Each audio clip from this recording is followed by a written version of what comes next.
These have been absolutely wonderful to have in our home. I really appreciate the clean aesthetic of being able to see how much I have left of everything. These open pretty easily. I'm just one-handed right now. That's how airtight it is. And you can see that a 1 cup measuring guide does indeed fit inside just easily, and it does have this little scraper guide to make sure that you level off your 1 cup of flour.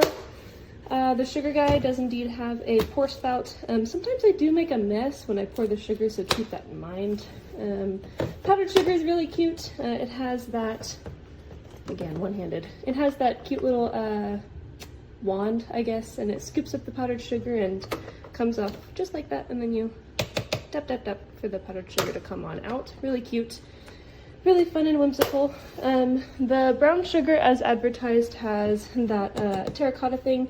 You can open it up, and I think ours is dry right now, so I actually need to soak it up in water. Let's do that real fast. Let's get a cup of water, and I usually just, 1 second, folks. So here's the little terracotta guy. It just kind of goes into the water just like that.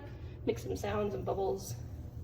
After about 10 or 15 minutes, it absorbs all of that water, and then it sits inside that little spot for keeping the brown sugar nice and moist. And then whenever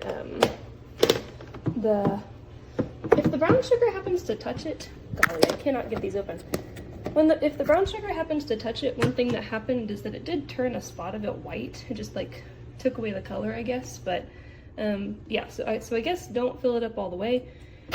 And then lastly, this is the one that I think I probably use the most. I choose to put chocolate chips inside. It has that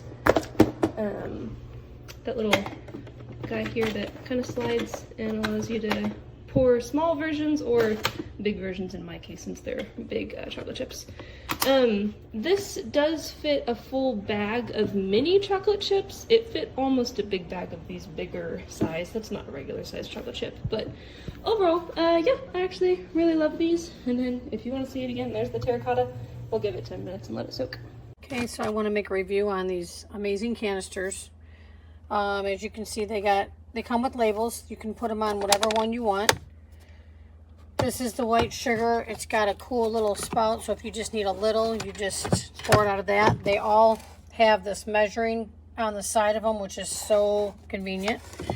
I just want to point one thing out. Somebody had posted about being left-handed.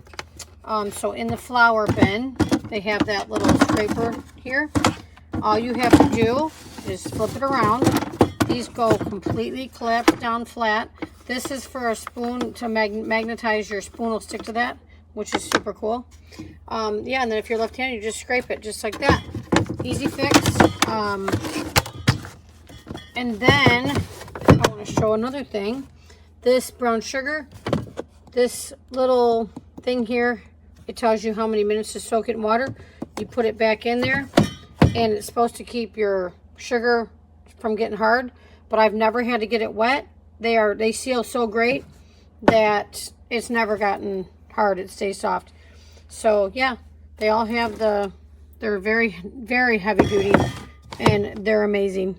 So yep, that's my review. Go get you some.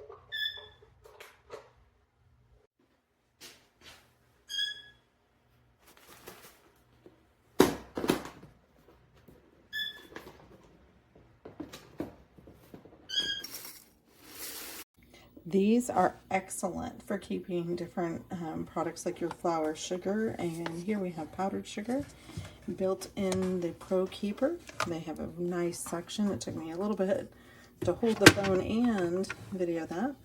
here you have your very own scooper that you can help with the powdered sugar and shake out and design. We use that on different cupcakes and cakes that we were baking recently. It sticks with a magnet. I hemmed and hawed about getting new containers, but I have thoroughly enjoyed these, and I hope you do too. So I have a butcher's block, and here, of course, they do have pre-labels done. I did have to write this one because this is cane sugar versus my